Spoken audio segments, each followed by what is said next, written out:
Once again, it's red side for Blacklist International, blue side ang Echo. Makikita natin na may first pick ang Echo maya-maya lamang at Fred rin ay tatanggalin din ng Blacklist. Dalawa sa mga junglers na nabanggit natin kanina ay tatanggalin sa larong ito. So sino lang na natira if ever? Pili ko, knowing na naban na tong dalawa, iba yung kukuha niya. Wow, Valentina agad. Actually kasi di ba pag may ibang heroes na open, wala, Kaja, pero hindi na rin masyadong pinoprioritize sila Kaja, no? Not like before. Ito kasi kailangan mo ng combo with Kaja. Pero actually, pwede sila yung Blacklist, pwede sila mag-back siya ngayon. Tsaka Kaja, in fact. Or the Joy we mentioned. Tatlong heroes agad na top-notch at nasa taas ng mga tier list yan, panigurado. Personally, para sa akin, ang magandang kunin dito ng Blacklist si Joy dahil na-reflex nga nila yun. Very strong hero. Tapos pati yung Kaja para na-eliminate agad nila yung counter doon sa may Joy. Although nag-exist pa yung Franco, Kaja plus the Joy combo is very strong in the early stages. Tsaka ang laking dagdag din sa damage or magic damage, yung tinatanggal na magic defense ng isang Kaja. And ayan na nga, Kaja and Joy agad-agad na ipipick ng Blacklist International for their first 2 picks of the game. Sa tingin mo ay tournament Edward pick na ba to? Hindi pa. Yun yung magic nun Parang hindi ko pa nakikita si Sensui though na nag-joy. Pero yun yung beauty dun eh. Nasa bagong team kasi siya. Pwedeng na-amplify pa lalo yung hero pool niya. Kasi hindi, gana yan. Gamitin mo yung Joy. So, lalo-lalo na flex yung Joy. So, hindi pa rin natin alam until magkaroon pa ng ibang heroes. And look at this, 2 physical damage dealers ilalock in ng Echo. That's a lot of physical damage burst na manggagaling sa Pakito. At pati na rin itong Bruno na sa tingin ko ay talagang umaangat ngayon sa gold lane meta. Parang ito na nga yung binaban pa minsan, yung makabagong 1-1 ng season na to. Napakalakas kasi no kanyang damage. And of course, kapag yung Joy ay pumunta dun sa may Bruno, kaya niyang i-eliminate kung sakali. Kailangan niya lang isang lockdown. Maybe yung Franco kukunin later on o kaya yung Cho. Mga choices para kay JP. Alam naman natin si JP, signature hero na niyan. At mukhang pinipigin na agad nila maging malakas dito si Oheb. Kasi kung papansinin natin, itong Bruno, malakas siya sa lane. Tapos itong Pakito, anti-marksman talaga to. So, pinupuruan nila agad. Kumaga, ini-exert dito ng effort ng Echo. Okay, Oheb, hindi ka magkakaroon ng magandang laban. And alam naman kasi natin na si Oheb, historically speaking, pagka nabigyan ng magandang laning, ay talagang nagkakaroon ng napakaganda na late game performance. And hihintayin natin no, kung ganun pa rin ba ang performance ng Filipino sniper after a long rest from MPL Philippines. Ito na nga yung comeback, no? Ang prinsipe, ika nga, ng Blacklist International. May halong giggle to, of course, kasi ang taga niya rin inantay na makapaglaro. So talaga inaabangan natin kung ano yung gagamit niya na hero dito. Pero gusto ko lang sabihin, ang ganda first 3 picks ng parang killing potential ng Blacklist dito.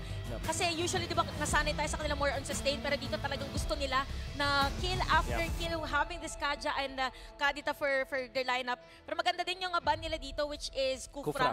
Kasi ang tapat mo nga naman sa single target is yung pang AOE crowd control. Kailangan i-consider yung Cho o kaya Franco dito para sa side ng Echo. Unfortunately for Blacklist, isa lang yung mababan nila dun sa dalawang heroes na yun. At bakit ko tinake note yung 2 heroes na yun? First, Cho, JP Special, at pang-lockdown nga siya dun sa Joy. Pero even harder lockdown sa Joy is, traditionally speaking, yung Franco. Yun yung counter talaga dun sa may Joy. So, baka mas i-consider ng Blacklist na ibigay na lang yung Cho. Okay, sige JP, gamitin mo yan, but we ban the Franco. Yeah. Yung wala kasi talagang takas no, kapag Franco o Kaja ang usapan. Pero mukhang mas okay sa kanila ang Franco. Depende na lang kung kukunin din dito. No? I'm not quite sure kung nakaka-cancel nga ba ng isang Mincitar Ultimate ang dashes ng isang Joy. Should be. Dapat no, kasi movement naman. Pero yun nga, meron kasing maliit na invulnerable window no, sa crowd control ng isang Joy. Pero napakaliit lang nun. Kailangan talaga ng timing. Ito na ang second picking phase ng game number 1. Ano kayang idadagdag dito ng Blacklist International? Marksman na kaya ang kukunin nila? Oy, surprise pa din. Ayan. Kasi nga naman, nakafocus kasi sa heroes ni Oheb yung mga pinik ng Echo. So why not hindi muna natin ibibigay? So Baksha is very good para sa side ng Blacklist International. Meron pa silang added vision. Kasi for me, for Baksha kasi since mabilis siyang gumalaw, mas may liberty yung taga-vision nila na pumunta kahit saan. Franco, feeling ko pwedeng kunin. Although hindi natin pa masyadong nakikita. Parang hindi mo na-attribute typically yung Franco doon kay JP, pero natin malakas siya doon. And of course, yung Martis, Alam mo, iniisip ko dito para sa Blacklist, baka mag-Clint sila. Kasi kailangan nilang range versus the Bruno. Isa pa yun, no? Sumisikat na rin ang Oo. Clint ngayon sa gold lane dahil sa napakataas na crit damage and yung siege potential na napakabilis din mag-push. Let's see if it's going to be the Clint for the side of Blacklist International. Kung hindi ang Clint, may iba pa tayong pwedeng makita dito. They can be boring by carry. Carry Joy, di ba? Carry Kaja na malakas sa burst. Irithel na typically ginagamit din pang team fight kind of lineup. Kaso kasi, hindi ko sure kung maganda ba yung Irithel versus Bruno. Traditionally, Bruno yung mas maganda sa lane na yun. Parang dalawang hit lang minsan pag full item ay umaaray na agad yung Irithel. So pag dumiretso pa siya, parang mas mahirap para sa kanya. So taking time, talagang kailangan pag-isipan na yung sa may gold lane hero. Magiging mahirap din ang laban na to para kay Oheb. And I think it is going to be the Clint locked in for the side of Blacklist International. As you said, no, Wolf. At least may panakas. Kung sakaling sapakin ng pakito, pwedeng isa lang ang makalusot, makapag-net agad palabas. Yeah. Yun ang ating mga aabangan mamaya lamang. And that's a complete lineup. Makikita nyo ngayon for Blacklist International. Ang ating drafters, Coach Tic-Tac for Echo, Master the Basics for Blacklist International. Alam mo kung iisipin nyo ang lineup dito ng Blacklist International, matalagang pagdating sa first blood, mas mataas yung potential for them. Pero depende din sa may irritation ng XP laner. Kasi first blood potential meron din yung Pakito. So very crucial yung magiging initial rotation ng dalawang teams natin. Ano kaya mga prediction ng audience natin? No? Hindi ko alam kung ipapakita ba ngayon, pero panigurado ay isa ito sa mga, ayan, papakita. Ay, secret lang. May may Ay, trade. oy, 50. 50. Bakit nga naman hindi? First day natin eh. First day naman. First Oo nga game. naman. Anong Doon tayo date? sa safe. Siyempre, safe talaga. Anong data yung titignan natin kung mag-predict, pero at least hati-hati, di ba? Hati-hati. Feeling ko buong season 50-50 yan eh. Buong season 50-50 para wala nang at para sa mga natin dyan mga nanonood sa bahay pati na rin dito sa venue. Watch out for the Smart Power prediction dahil at some point in the game may lalabas na poll at meron lang kayo up until the timer runs out to comment your prediction gamit ang hashtag na hashtag SmartPowersMPLS12. Isang lucky commenter who guesses correctly will win a redeemable in-game code. Tandaan, keep an eye out for the poll. At magsisimula na nga ang pinakaunang laban ng MPL Philippines Season 12. It's Echo versus Blacklist International. Mukhang standard ang ating start. Magpapatintero ang ating mga roamers. Dediretso lang muna sila pag nagkataon, tsaka more on vision ang kanilang gagawin. So again, for this one, yung mga instant kill is on the side of Blacklist International, having this Kadita. Na-miss natin si Haji na makita na naglalaro. Oo nga eh. Parang nostalgic, pero we're here. Yep.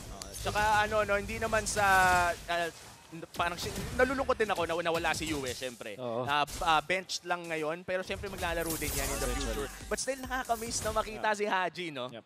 Gusto ko i-take note na ang napili ditong mode ni Carl TZ ay assassin mode, nag-rapture siya. So, wow. And of course, yung kanyang kinuha dito yung scaling spray. So, gusto niya maging active talaga in the early stages. Nakita natin sa ISF na yung mga Martis players, hybrid sila kung maglaro. Meron pa nga nagba-multinescence at nagta-tank build with the Martis. Pero ang choice ngayon ni Carl TZ is to deal the damage. So parang ang nangyari dito, kasi diba pinag-usapan natin kanina for the assassins or pagdating doon sa mas pinabilis ba yung Echo Express, pwede ito yung sagot nila through the changes sa kanilang mga emblem. So abangan, medyo slow start muna para sa ating mga koponan. Sanji, 3/4 HP, hindi pa naman level 4 ang Valentina. Pero si Sensui ngayon ay tatangke ng mga konting bawas lamang. This is just the first turtle of the game. Pero hindi na lang pala just yan. Dahil sa mga recent updates ay napaka-importante na pala ng pinakaunang pagong ng laro na to. Kaya ito yung tunay na patintero. Ito yung tunay na mini-game dito sa Carl TZ at Sensui. Pagalingan ng instincts. Speaking of instincts, nakapwesto ng ating mga players dito sa turtle objective. Si Sensui ay tatalon lang doon. Sanford merong hook. Kakagatin ba? Pero merong suntok na gagawin doon. First blood. Pumunta agad kay Carl TZ. At pwede diretso yan. Dalawang decimate. Double kill agad. At yung turtle sa kanila pa mapupunta. At ito na nga ang katakot-takot na snowball potential ng isang Martis sa kamay pa ni Carl TZ. Pero mukhang nakaganti naman ng isa ang Blacklist International with a pick-off on JP. this is still a win for Echo in the early game. Gusto ko i-bring up yung macro na nakita natin mula dun sa Echo. Hinawakan muna ni Carteezy at hindi niya dinamage yung turtle. Paagawan lang sila. Ang hinintay nila is magkaroon ng ultimate dun si Sanji nag level 4. Kung papansin mo, para silang mga superhero nung nag-landing na may nahook doon si JP, tapos may nahatak naman siya gamit yung kinope niyang ultimate mula doon kay Renny J. So, biglang nawalan ng dalawang heroes. Ineffective para sa Blacklist kasi meron silang hard lockdown agad. So, kudos dun sa pagpapa-level 4 nila kay Sanji. And, Talagang inantay. talagang Echo ngayon, no, lamang na agad ng 1.5k gold lead. At yung Turtle ay 1 minuto pa naman bago lumabas. Right now though, ang tingnan natin ay Blacklist International. Ano bang kailangan nilang hanapin dito? Dahil mukhang medyo nalugi sila sa Valentina pick in that early team fight. Alam mo, pagdating dito, kailangan lang nilang aalagaan din si Oheb. Pero wait lang, Oh! meron yata pagkakuha doon. Ito na yata inaantay, nabawi ng Blacklist International. Pero ang tagal bago namatay. Si Carteezy pa nga makakakuha ng kill. Pero may sabatang naman dito. Si Sensui double kill for the Martis. Grabe na yung Martis. Ito na nga ang snowball na pinag-uusapan natin. 4-0 for the two-time world champion Wolf. Paano ba pigilan ang mga ganitong klaseng Martis? Kailangan nilang i-combo yung burst nila with Kaja. Although, di ba, sabi natin, maganda yung Kaja plus the Joy. Pero nung naging choice pa nila is the backshot, biglang wala silang early game burst damage. Hintay pa nila si Oheb. Malayo din si Oheb, hindi sila makapag-burst. Oh, speaking of Oheb, parang delikado yata si Oheb din sa may top lane dahil merong 3 players. Pero 3 din naman para side ng Blacklist International. At aalis na lang muna ang taas ng disiplina ng ating dalawang koponan. Grabe yung gold lane duel na yun. Akala ko lamang na talaga si Benny Cutie pero nakaganti pa si Oheb. Tapos nag-flicker pa. Though that would be very crucial. Dahil magkakaroon tayo ng turtle fight at walang flicker ang Filipino sniper. Ang tanong dito is kung sasama, hindi sasama si Oheb sa team fight natin. So ngayon medyo tahimik lang muna ang pagkuha ng turtle. Nakapwesto ngayon 4 players ng Echo at hindi na rin yata i-contest ng Blacklist as Echo secures the second turtle. Nakikita natin yung value ng dalawang supports dito mula dun sa Echo. Specifically yung Franco. Dahil nagiging threat talaga siya. Kumunat siya. Nung mga unang fights na nakita natin na meron siyang madaming assist, 4 assists, nagganon siya ng enough na goal para kumunat siya at this point. Tapos, etong si Sanji, always a threat dahil nakopya niya yung ultimate ni Renny J. At gusto ko rin lang abangan dito no, kung ano nga ba ang maiaambag na damage ng isang Vengeance sa Joy. Mamaya lamang kapag bumanat-banat na ang Bruno o kahit ang Martis na rin. But right now, it's still Echo holding the lead. At mukhang hahawakan nila yon hanggang ma-shutdown dito si Carteezy. Ang tanong, hahayaan ba ng Echo yon dahil mukhang tuloy-tuloy lang ang Echo Express? Parang kung titignan mo yung galaw ng dalawang teams natin, nag-aabangan lang din talaga. Nagkataon for Echo, nakakasecure na sila ng kill. At saka yung emblem nga dito ni Carteezy. So with the movement of Blacklist International, alam mo na meron din silang gustong plano. Pero parang hindi pa ito yung perfect time for them. Inaantay pa nila. Pero si Oheb, hindi naman i-flicker. Ginagkat pa nga, Daddy JP with that Bloody Hunt. Kaya naman unstoppable na. Carteezy at mukhang darating na rin dito mga players ng Blacklist International. Mapipilitan na lumayo na lang muna. Ultra fast na pagkakagat doon sa top lane. Man, grabe yun. Kinagat lang, tas sinaksak ng Martis. Ganun nakasakit si Carteezy, man. Yep. Rapture, tapos burst damage. Wala nang magawa dito yung Blacklist International to save Oheb. And kudos to JP. Maximum na range! Speaking of JP, another hook na naman. And Sanji, with parang lumiko, bigla yung lambat. Grabe yun Kakainin lang nakakita na nakokomand niya dito yung hook niya. But of course, yung interaction naman yun na mid-animation nung talon doon ni Sensui, nahuli na siya. That's why naging funky lang yung itsura nung hook na yun. Pero yung commendable sa kanya sa may top lane kung saan yung pagka-flicker in niya kay Oheb na maximize niya yung maliit na range ng Bloody Hunt. So kung papansin mo, hindi talaga super point blank pero nahuli pa rin niya doon si Oheb. At kung titignan natin, no, lumobo ang gold lead na meron ng mga Orcas in this 7-minute game. Mag-6,000 na ang kalamangan ng Echo at nahihirapan na talaga ang Blacklist makahanap ng kanilang mga opportunities to burst down members coming in from Echo. In fact, hindi pa tayo nakakakita nung parang nung parang ulti na burst down talaga na 3 silang pumapasok. Parang nauunahan kasi sila pagdating doon sa positioning. Probably inaantay. Kanina nakita natin is MVP to. 7 MVP pala yung naglalaro dito sa ating game. Pero teka lang, parang meron tayong conceal na nakita kamuntikan na. Konting amba lang muna para sa mga players. Pero makakatore ng isa dito ang Echo. Now, makokontrol talaga ng Echo ang mapa. Pero may ganti naman si Agent Zero doon sa may bandang ibaba. Makakuha ng isang tore ang Blacklist. That's their first objective of this game. Yun yung kailangan ng Blacklist International. At least makapag-create ng space dito si Edward para medyo makabawi din si Oheb. And actually, itong si Haji. Important din as a mid laner, lalong-lalo na kapag kadita ka na maging source of damage na overwhelming na pwede kang where's the mga heroes? Like for example, si Sanji, pati si Benny Cutie, ang dapat estado ng laro para sa kanila ay lagi silang takot kay Haji. But as it stands, dahil mas maganda yung vision ng Echo, hindi makahanap ng magandang diskarte si Haji. Oy! Oy, merong divine judgment na gagawin doon. Meron bang burst ang side ng Blacklist International? Hindi na lang muna dahil makakatakas pa nga dito. Edward's gonna be down. At ang sakit ng mga bola-bola coming in from the pole from Benny Cutie. And 7-2 ang ating score. Ang ganda ng engage, pero nagkaroon nata ng miscom sa Angulo Wolf. Hindi tumama yung full damage na inaabangan natin. At ang tumangkin nun is si Sanford, which is the Pakito. Maganda naman na nanalify nila yung XP lane. Pero nakita natin, not enough damage. May extra shields itong isang Pakito. At mukhang naka-atinas na din ata siya. Hindi ko lang entirely sure, pero parang nakita natin yung kulay blue na bilog, which indicates na meron siyang Athena shield. So, hindi siya yung target na gusto mo kung gusto mo mag-burst ng heroes. And yun yung kailangan i-self-correct dito ng Blacklist International. Tsaka parang nung moment na napansin natin for Blacklist International, somehow na yung kalaban kasi nila nagdikit-dikit bigla. So parang yung damage na nahati. Kasi wala talaga silang single target dito na hero. So kaya din pala nagkadya din and kadita yung lineup nila. So tingnan natin kung anong mangyayari dahil meron pa namang mas malalaking objective na pwedeng kuhanin. First Lord of the game is up na rin. Echo ang mauuna around that area. Pakiramdam ko yung gift na ng Blacklist International dahil madali naman tunawin ang level 1 Lord, but still, a Lord is a Lord at baka makakuha ng inhibitor turret ang Echo dito the moment that they're able to secure this. At libre na nga ata Wolf. This is the first Lord of the game going to Echo. Di nila kaya yung speed ni Cartesia. Of course, nalunguan pa ni Benny Cutie. Immediately, papunta sa may gitna yung Echo. Dahil kung papansinin natin, gusto nilang pabilisin yung pag-clean nila ng mapa. Look at the minion wave. Hindi makahanap ng pagfa-farman itong sila Oheb, itong si Haji. Lagi silang magkasama. Lagi silang nag-share ng mga resources, which is not that good. Ang pinaka nakakalabas lang sa kanila dito si Edward. At ang only reason is, Joy kasi siya. So, siya lang yung may karapatan. Parang ito yung mga scenario na hindi magandang kasabi ang hating kapatid din. Mga gantong moment, hindi. Kailangan ko unahin yung sarili ko. Kasi yun yung pinaka-safe. Parang yun na rin lang ang choice ng Blacklist. Now Echo with almost a 10k gold lead marching in. May Lord pa doon sa may bandang itaas. Ano kayang pwedeng gawin ng Blacklist dito para makadepensa? For Blacklist, mabilis na kasi clear na minion wave nila.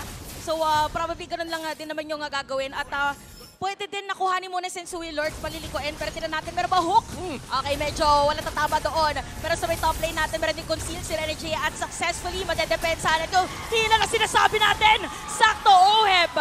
Ay makakakuha ng kill. Ito na inaantay nilang pa isa-isa at makakadepensa pa nga. Torres sa top lane, unti-untiin ng Echo. Successfully masisira nila. At after nyan ay aalis na sila. One inhibitor down for Echo. Nakaisa naman ng Blacklist International, a crucial conceal play mula kay Renegade. But still, mission successful para sa Echo, makaisa ng inhibitor turret. Exactly. Dahil yung first Lord tapos nakakuha ka ng isang inhibitor turret, sobrang saya mo dun sa pangyayari na yun. And we can expect na yung Echo, i-control nila yung mapa afterwards. 80 seconds before the next Lord. At yung Lord na yan, meron na nung tinatawag na turret clash. Which is, recently lang namin nalaman. Palaban na siya. Palaban na siya. Yun yung pangalan? Oh, turret clash. Exactly. Wow. Ngayon ko lang din nalaman. Thank you so much sa Naggawa-gawa info. din lang ako ng pangalan. Sabi ko, turret blessing. Turret blessing. Ito pala turret Minsan nga, clash. talon lang eh. May talon na. Tumalon na. Tama. Ay, hindi. Yun yung si Lord. Yung ano. Ano yung pumuputok yung Tore? Anong pangalan? Divine something defense eh. Wow. Meron na. Grabe ka talaga, idol. That is a wolf for you guys. Iba. Hintayin natin yun maya-maya. Pero hindi pa kasi yun activated ngayon. Kaya naging madali para sa side ng Echo makapag-push doon sa may bandang itaas. Hindi tatama ang knockout punch. Pero JP nag-aarap ng flicker kagat! Napakagandang kagat naman yan. Edward, ang kanilang makukuha. Tapos mabibilitan nila mayo. Ay! Ang mga nakatakas, nakauwi. So buhay pa rin ang mga players at pwede pang dumepensa ang Blacklist International. Pero sabi nila ng Echo, parang more on pressure lang ang kanilang ibibigay. Yun yung parang pinagpawisan ka na yun sa mga movie. Oo. Yung dumaan yung papatay sa'yo, tapos nakahinga ka pa, nakapagtago ka sa locker. Ay, locker, tama. Tama, laging sa mga horror movies. But I think si Sanford, baka naka-advance yung kanyang camera doon. Minsan ganyan yung nangyari. Kaya hindi niya nakita. Pero syempre, Ohebar, sobrang saya na nakataka siya doon. But overall, Blacklist International, hindi magganon kaganda. Nakikita na natin na hindi na ganun kakunat. Ito si Edward, madali na siyang i-burst. And we did say na baka iba na lang yung Franco para mas maganda yung, yun kasi talagang hard counter dun sa Joy. But they opted to ban yung Cho. At na, pinuproof ni JP na hindi lang Cho yung kanyang signature hero. Napakaganda na performance niya with this Franco. Hindi lang pala pansipa. Pati rin yung Pangkain din. pangkain din. Pambingwit. Ay, pero medyo delikado dito. Speak of bingwit, mukhang meron tayong mabibingwit. Ginamit yung flicker, hinahabol. Dito si Rene J. Meron din naman time ang Echo, Cyclone Icon C. Lahat ng gagamitin, kakapitan. At ang ibon ay lilipad pa rin. Okay, Ayan na. Eto na. 2 seconds. 1. Sanford, masasalisihan na And naman. Rene J is alive! Kamunti ka na, nakatakas na. 2 beses nang nasalisihan si Sanford, pero 10,000 pa rin ang lamang ng Echo. It's gonna take more than that for Blacklist to come back from this game. Isang malupit na depensa. Gusto ko lang Yan ang kailangan nilang gawin. Gusto ko lang sabihin, sobrang intense na laban Sobrang natin. intense. Importante lahat, pati pag TP, Pag-TP. inaabangan natin. The most intense TP of all time. Kasi 4-5 yung humahabol sa'yo. Talaga importante. Speaking of importante, Nako po. meron namang hook para dito kay JP. Si Sensiu yung magiging target nila. Ginamit na Aray! nila the world. Tapos sarado mo pa with a decimate. Pero may bawi na din naman. Si Haji, the KDA machine, tries to defend their pace. Pero sabi dito, ni Edward, papasok lang din with those electrifying beats. At ginamit na rin. Ay, ayun lang! Pero may bawi, duwet defensa pa rin. Pero Base sorry, lock! mapupunta sa Echo. This winning moment is brought to you by our official sponsor, FWD Life Insurance. It's going to be Echo taking game number 1 with a dominant 10K gold lead. Naging maganda man ang mga plays